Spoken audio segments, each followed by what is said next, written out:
तर राज ठाकरेंविरोधात पोस्ट करणारा केदार सोमण पोलिसांच्या ताब्यात आहे। यानंतर मनसे कार्यकर्ते पोलिसांच्या व्हॅनवर धावून गेले। तर केदार सोमण यांना चोप देणार असं मनसे कार्यकर्त्यांनी इशारा दिलेला आहे। राज ठाकरेंविरोधात पोस्ट करणारा केदार सोमण पोलिसांच्या ताब्यात। पोलिसांनी त्याला ताब्यात घेतल्यानंतर मनसे कार्यकर्ते पोलिसांच्या व्हॅनवर धावून गेले। तर केदार सोमण यांना चोप देणार असा इशारा देखील मनसे कार्यकर्त्यांनी दिलेला आहे।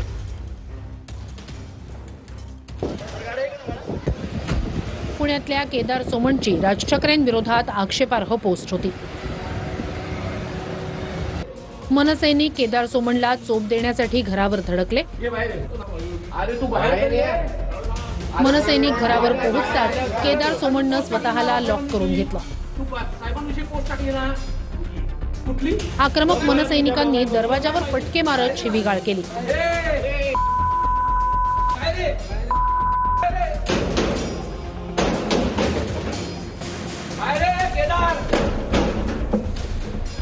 आक्रमक मनसैनिकांनंतर पोलीसही सोमणच्या घराबाहेर दाखल झाले।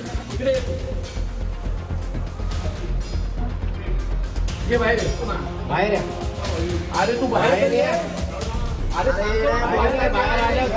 तू पोस्ट टाकली ना साहेबांविषयी, तू साहेबांविषयी पोस्ट टाकली ना कुठली तुझ्या मोबाईल मध्ये नाही माहिती, तू बाहेर ये ना।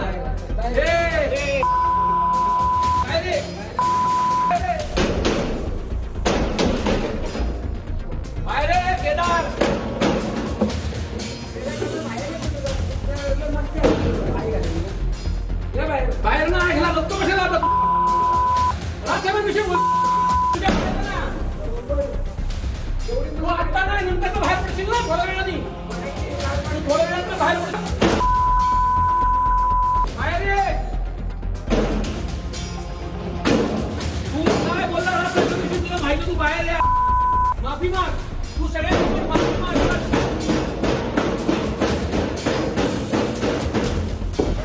पोलिसांनी केदार सोमणला ताब्यात घेतलं। पोलीस सोमणला घेऊन जात असतानाच मनसैनिक केदार सोमणच्या अंगावर धावले।